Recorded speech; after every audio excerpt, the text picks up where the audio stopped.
मदन मोहनଙ୍କର पंचम दिनर बेश नटबर बेश।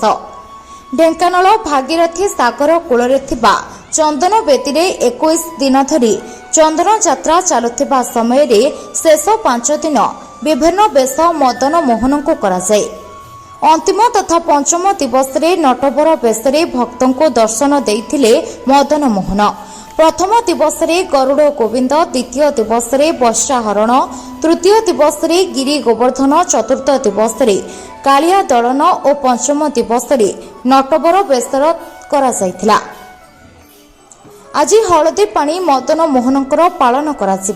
पूजक मलयकर, पालिया सेवक शंभुनाथ महापात्र, काहालिया टिकन बेहेरा और जिम्मेदार श्यामसुंदर पाणिग्राही उपस्थित नटबर बेश पालन करा।